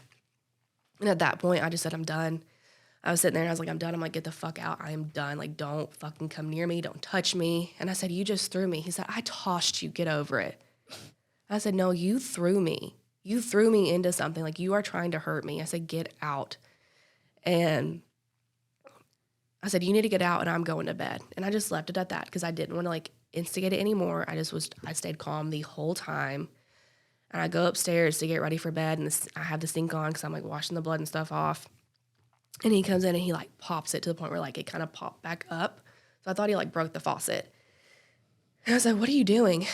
And he has a gun and he's like flipping it around. And then he just points it straight to my head and holds it like right here. And to the point where I'm like backed up into the bathtub. And I was like, what are you doing? I said, I'm your wife. He said, I will fucking kill you. And I said, I'm your wife. Like, I'm speechless. Like, yeah. Honestly, probably almost shit my pants. But I'm like back into I'm like in the bathtub, you know. And when I was telling the detective and everything, they're like, how long were you in there? And I said, I don't know. The last time I looked at my clock, it was 9 p.m. I said, maybe 30, 45 minutes. And he's like, honestly, with the way your night was, he said, you were probably in there for a lot longer. Your mind just told you it wasn't that long. And finally he lets me out. He's still holding a gun to my head. And I just walk. There's like the bed and then the wall and then a nightstand. And I just go and I am in fetal position, like sitting up with my knees, you know, my arms wrapped around my knees. And he's pistol whipping me. He's spitting on me. He's like, I had my hair in a bun and he's like taking my hair and like grabbing and like dragging me across the bedroom with my bun. Saying like the most horrific things that I can't even repeat because they're so nasty to me. He would take the bullet out of the mag and he would put it in his mouth, and he took all the bullets out but one, and he had one in the barrel. And he put it in his mouth and he was like, this one has your name on it. This one's yours. And I was taunted like that for hours. Until I had my phone under the bed kind of, and I was trying to like dial 911 and just put it on speaker. But I was afraid he was going to see it. So anytime I got close, he would come over and I would just like throw it back under the bed. And he came over and I just hear like I just hear it get cocked and it goes right up against my head. And I say, Lord, I'm coming home tonight. Like I knew that night was my last night. There was like no question about it. Mm-hmm. And I just take a deep breath. And all of a sudden I feel like it not be on my head anymore. And I like don't look up for a minute and look under the bed. And I see his feet like on the opposite side of the bed against the wall. And then, you know, of course, he's like, I'm just going to kill myself. And I was like, I said, no. I was like, don't be a fucking coward if you can do that to me all night. Like, no. I said, you're not going to do that in front of me. After what you just did to me, no, we're not doing that. And at this point, he was taking something else. I could see him taking something. I don't remember what it was, but it was like some kind of drug. Is that taking a pill or? It was some kind of like tincture, liquid, something. I don't really know. And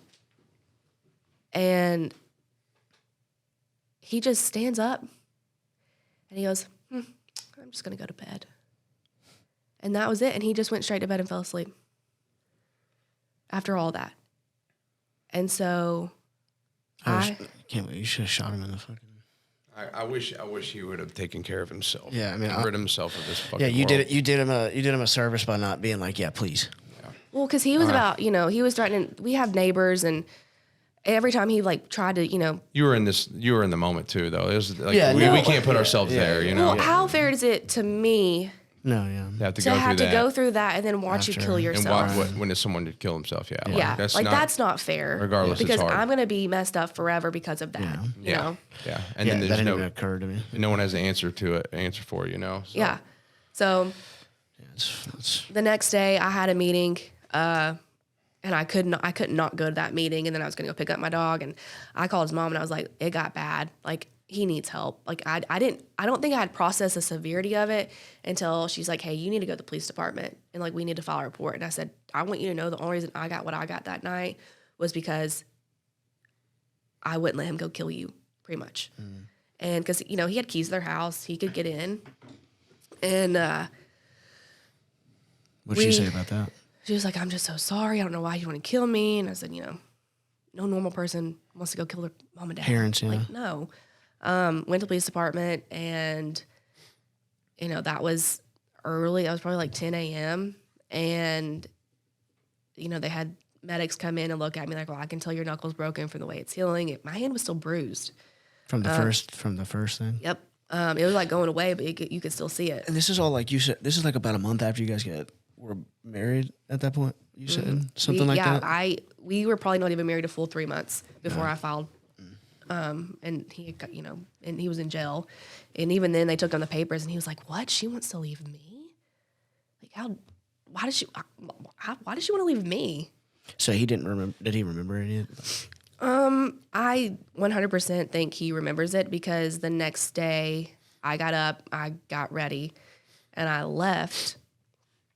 And he blew my phone up. I probably had 50 text messages, 75 missed calls, voicemails. He was have his grandma call me. Hey, I can't, please don't do this. But his first message was, I want a better life for you. So right then I already knew. He knew something. He knew he did it. And then later on in all of his messages of, please, you know my heart. I do anything for you. Again, he's losing control. If you don't pick up, I'll go turn myself in. Well, buddy, what do you turn yourself in for? Yeah, right. So, and then even at one point, I was talking to the detective. Well, because the medics were looking at me. They're like, hey, do you want to go in? I was like, look, this is going to be a long enough day. I physically can manage my things. They're like, well, we see the bruises on your neck and everything. And I said, I will be okay. This is going to be a really long day. Like, I just kind of want to get this over with. And,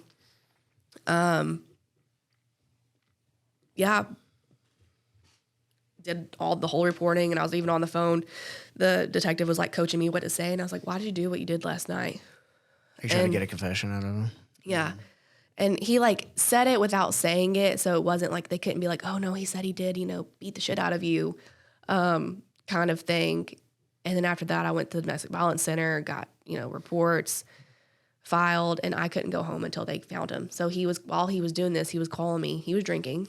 calling me, driving up and down the road looking for me. He couldn't find because I turned my location off. I turned everything off. And then got my order of protection. They finally called me like, hey, we got him. He's in custody. You're free to go.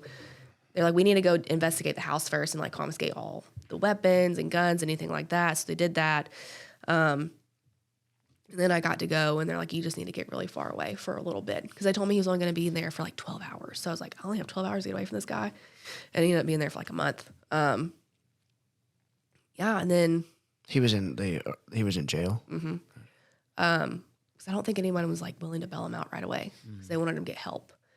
And then the DA, this is not even a week later, and the DA called me, and he was like, hey, normally I don't call victims until I get like a good story or I get, everything in front of me and dived into it. He said, but your story is literally out of a movie, and I just needed to hear your voice to make sure you're okay. The thing that I think the most like shitty thing about a lot of it is that I was, you have to go to court, or you have to go to the courthouse. You have to meet with like different advocates, and they were like, what do you want to see happen to him?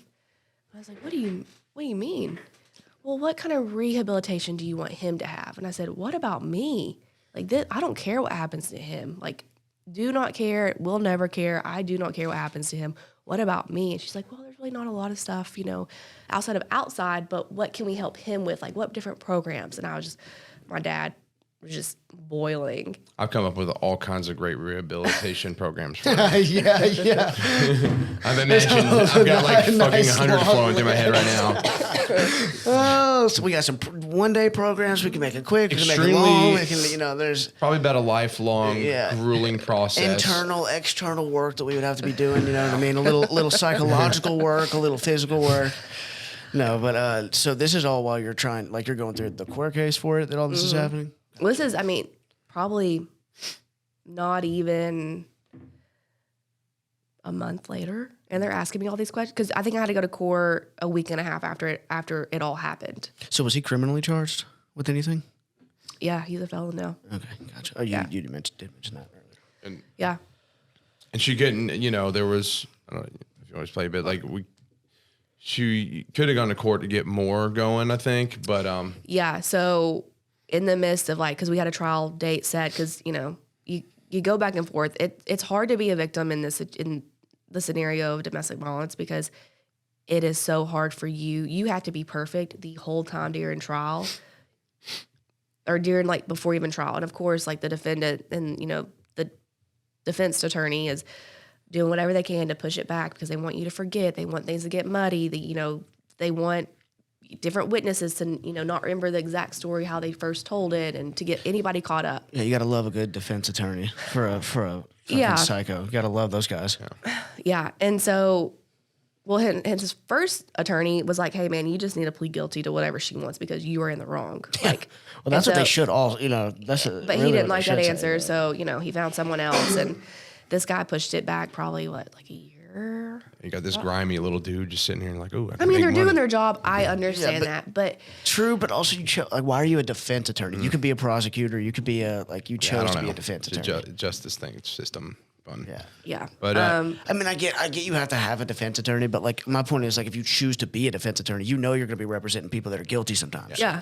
And the thing too that sucks is that there's not a lot of help for victims. There's not hey free therapy. There's not a lot of that out there that's known about. There was some grants, but I had to to help financially with some stuff because I lost everything.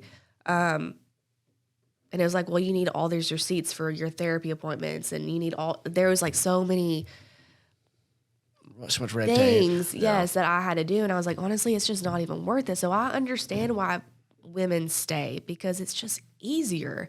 And if I didn't, I ended up going to my friends in Crossville, and she was like, Lydia, you got to call your parents. And I was like, I can't face them. I have messed up. So they didn't know any of this had happened still? Nope. They didn't know about anything. Because at this point, I wasn't talking to anybody when I couldn't. I remember my friend calling me probably a day before it happened. And now, knowing what I know, she was probably calling to check in because my parents were reaching out to her to see if she had heard, and I didn't answer. But yeah, no, I didn't tell like the closest people to me. I didn't say anything to. So finally, like, I don't know where I was going. I think I was going back. I just stayed one night because I found out he was going to be in there for a while. So I went back, and I texted Kendra his mugshot, I think. And conveniently, my parents were at Kendra and Seth's, and Kendra just turned. She was like, "Oh my god!" And she just turned the phone and showed my dad. And of course, my dad like immediately starts making phone calls, and you know, It was just a picture. Didn't have info on what he did. yeah, he was charged with aggravated assault and I think aggravated kidnapping because you can't hold someone against their will with a weapon. It's kind of frowned upon. So I was going to ask you about that earlier because when you were talking about the bathroom and you were talking about how you didn't know how long Yeah. you'd been in there. So that was a significant part of it, like as far as like he held you basically hostage in that bathroom as well. And that bathroom was small because it was an older townhome, so it was big enough for. It was smaller than our bathroom, if that gives you like. There was nowhere for me to go. No room at all. No. And again, he's massive dude. Yeah. Yeah. So there's no way of getting around him. And even if I did try to run, when I did run, his wingspan is so long. Yeah. I mean, No matter, I could be the quickest person, but he still has that. Big person, weak boy. Yeah, I was gonna weak say little boy. you gotta love people that have those physical makeups like that. And it's like, bro, you've never fought a fair fight in your life. Yeah, And it's like, of course you're a bully. Like, Yeah. And so I ended up, my dad texted me he loved me. My mom texted me she loved me. Kendra and Seth did. And I think they asked if I was okay. And then I called mom because I called my landlord because there's like I forget what law it is, but there's a law if you're in domestic violence, you can get out of your lease. No questions asked. You don't have to pay. So I called the landlord and I was like, hey, this is what happened. If you don't believe me, look it up. Like, he's in jail. And he said, hey, if you can get out by November 1st, because this was October, he's like, if you can get out November 1st, he said, I won't charge you rent and like we'll squash it. I call my mom, I'm like, hey, what's dad? You know, are y'all busy tomorrow? Or Wednesday, I need to get out.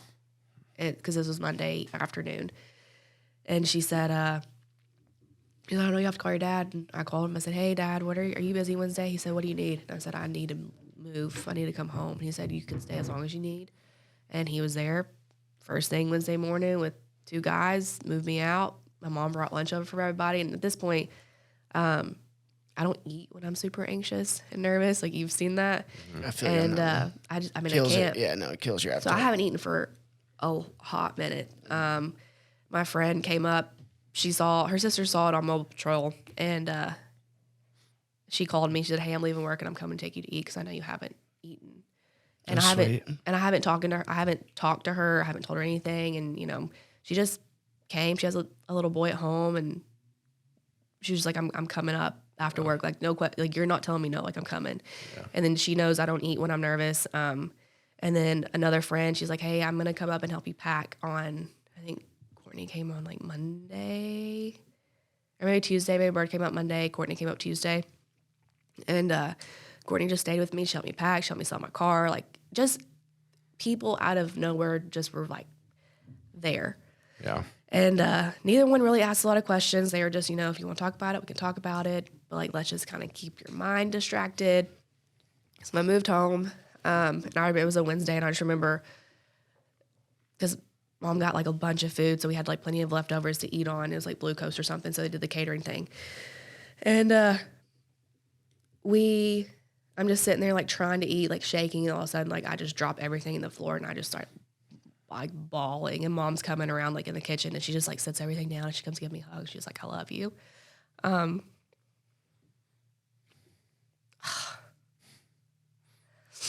And like, it's definitely what I needed in that moment.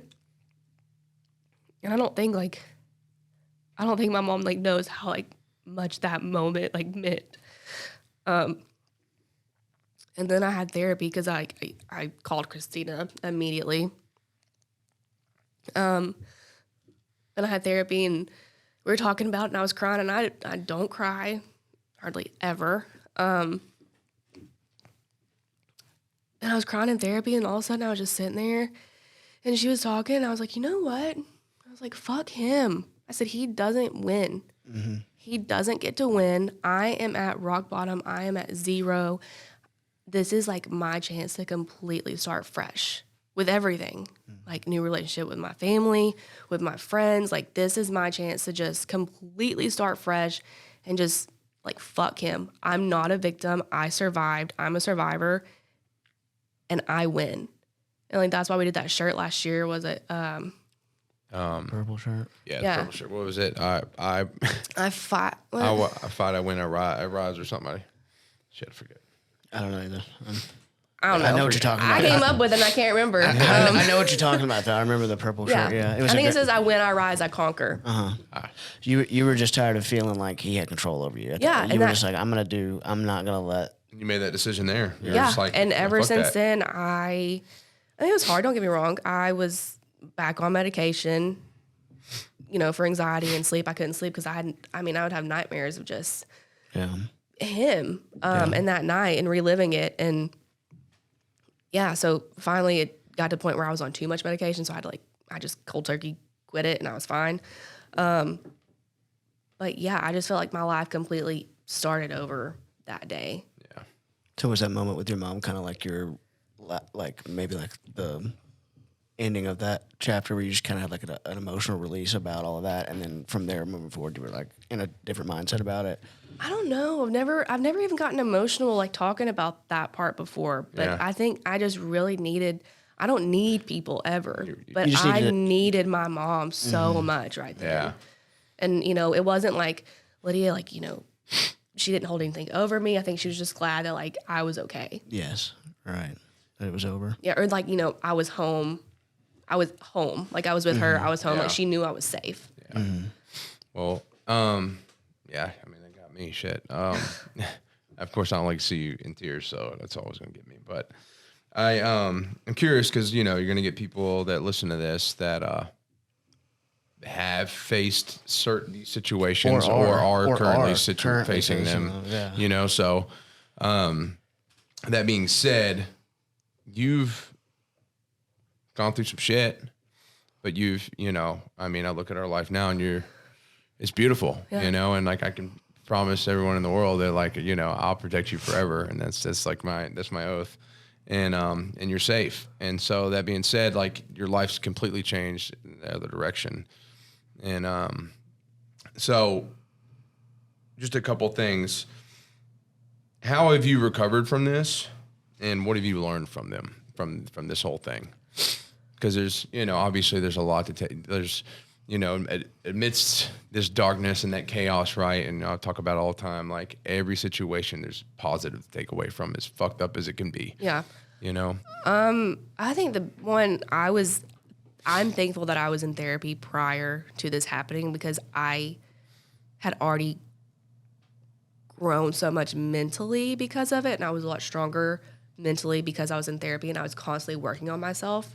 I thought that was really interesting when you mentioned that earlier, like right in the midst of that relationship, that like you were even in therapy then. Like I was like, well, that's good that you were at least you had somebody. I started and I haven't stopped, and I probably don't know if I ever will because I think it's so vital into just keeping a check on yourself and learning different ways to navigate other things. So I think, my therapist played a huge role in helping me. Obviously, I have to do the work. It's on me. She can't, hit an easy button for me. I have to do the work. And I think in that moment, it was just, okay, how do I be my best self at this point? Because I know I did nothing wrong. I didn't cause that. It wasn't my fault that it happened. So how do I just live and love myself and move past it, knowing that, this wasn't my fault. Yeah. And so I think, obviously being in therapy too, but I had a really, my parents, all my family was really there when I needed them. Yeah. They weren't there in the thick of it. And I think that really sucks too. And that kind of still affects me now. Yeah. Because I needed that Seth moment where someone just banged on my door. Granted, they didn't know where I lived, but they could have figured it out and said, hey, what's going on with you? Like something's up. Like I needed that moment. I think you're justified in that feeling. Especially for them, yeah. Yeah. But they were all there. I mean, when I had court, they were sending me texts or, thinking of you, I love you. They were all there when I needed it. And I think having a good support system is vital in that situation. So the people that don't, I couldn't imagine like not having. But even if I didn't have the support system that I had, I still think just having the mindset of like, I'm winning this, I'm winning all of it. This does not dictate or deter my life in any way negative. It's only going to be positive. And I genuinely believe that that had to happen to me. One, I think I would probably be the only female that actually did something about it and take him, have him arrested and file the charges. Yeah. Two, I don't think I would be where I'm at in my relationship. I wouldn't have Ozzy if this didn't happen. Right. This had to have happened to me when it did, because I wouldn't have met him in the moment that I met him. 100%. She hit the jackpot. I did. But do you think that just kind of on the back of your question too, and what you just said, like the people that don't have the support system, I don't, and just so we have about 14 minutes left on this, but with I didn't set the timer. So. But you're good. I just want to let you know, just so you have it's in your head. But do you think that that's kind of like why you're doing this, for the people that don't have somebody to talk to and need to hear it from somebody else, or need to have a connection to be like, no, this is fucked up. No, this is wrong. Like you're describing a situation that I'm in right now. And I've got to get out. Like, I guess my point is like, what is your message, and is that part of your message to say like, you're not the only one? Like, is that kind of part of it? It's not talked about. It's very like taboo. And I think people don't know how to handle it when it is talked about, because people are like, oh, you should leave him, you should do this. That's not what these people need that are in these situations. It's, hey, how can I help you? What do you need? Like, how can I be there for you? Do you need me to call you every day? Do you need a safe place? Do you need a phone? What do you need? That would be, I think, vital into someone actually being able to get out. But those people that get out, like, have to have the mindset of, this isn't normal, this isn't okay, this is not my fault. Right. But it does get better. The light's dim. It is really dim, but there is light at the end of the tunnel. Yeah. And you're someone that's actually experienced it. A lot of people like to spout opinions on things they haven't experienced. I find it funny because, it's like, if someone had a gun to my head, I'd do this. And I'm like, no, I've had a gun to my head, and I was just trying to talk the guy to fucking blow my brains out. You know what I'm saying? Yeah. Like, you're not going to do this. You know what that's like. And it's Yeah. just like, to hear from someone that's actually experiencing it, rather than someone that's advocating for it that hasn't been there, And I think that's maybe why some people stray away from therapy, because they're like, well, this person has experience. But guess what, man? They've talked to a lot of people that have been through probably even worse shit than you can imagine, So, like... Yeah, and I mean... Well, why do you think they started doing that? And they choose to do it, yeah. So because they probably went through some shit, maybe either had a therapist or didn't have that opportunity. Like, they... Yeah, and I'm not saying, everybody needs to go to therapy to get out of an abusive relationship. That's not what I'm saying. It is a lot harder. Thankfully, he did show his true colors, because I truly think if I stayed, I would be dead. I mean, he almost killed me the first time. All you had to do was have a slip of the finger and that trigger. I mean, there was a bullet in there. I saw him put it in there. Yeah. So it gets better. It's like, it's not normal. I just feel like people need to, not harm. It's not their fault. Yeah. Yeah. Yeah. The victims tend to get told that and believe that, or they feel guilty, and Well, because your mind gets messed with so much during that time, and that was the lowest. I was already in a horrible place prior to that, but in the midst, I'm just like, oh my God, like, part of me was relieved when I felt the gun on my head, because I'm just like, okay, it's over. Just let this be. Yeah. Yeah, But then you think about wild place to be. Yeah. So how do you view that? For one thing, I just want to say this before I forget. For both of you guys, like, for one thing, that you're sitting here doing this, I can't even imagine the courage that both of you have. Obviously, you telling your story is incredibly courageous, and you should be very proud of yourself.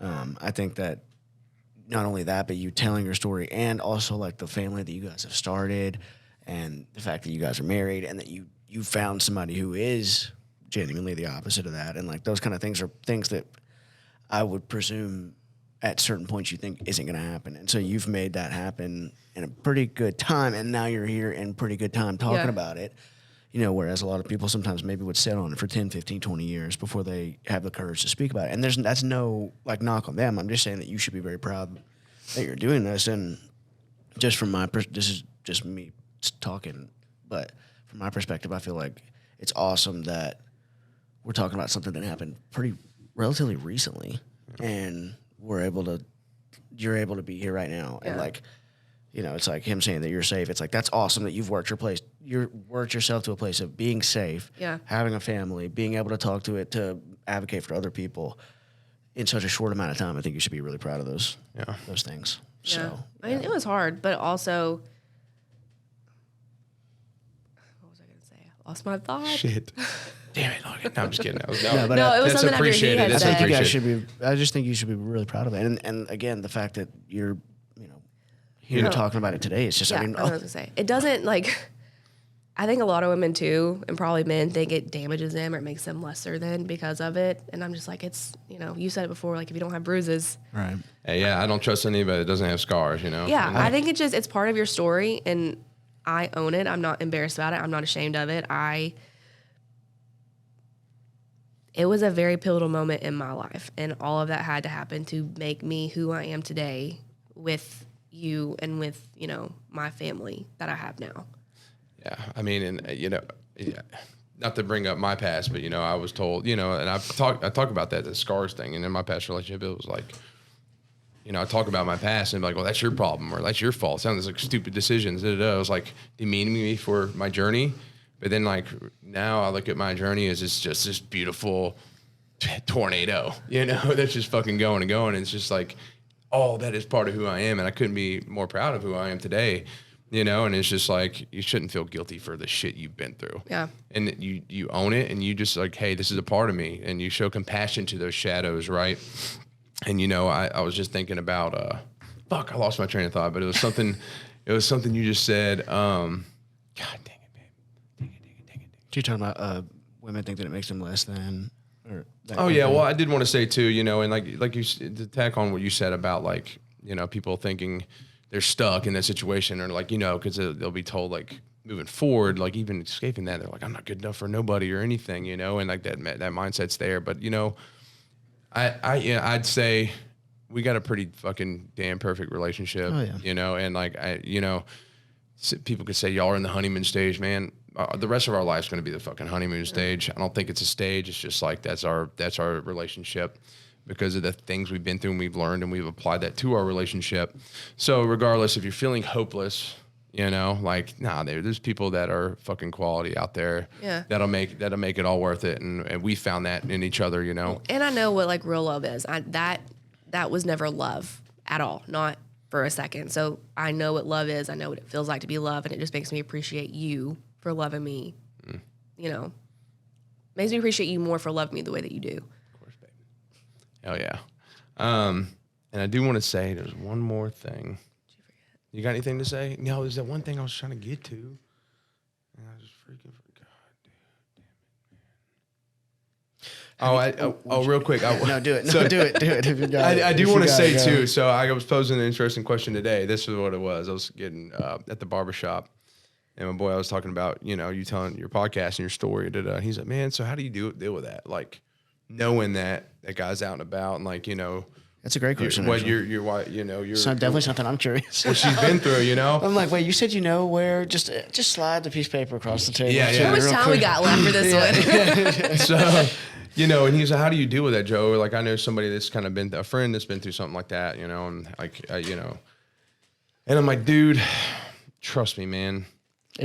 I fantasize. It's crossed your mind. Yeah, Yeah. like there's, Yeah. it's there's some dark things that have crossed my mind, and in my own world, if I could like, like tell the cops, hey, it's all good, like not get. Right. Anyways, you get my point. No, I get it.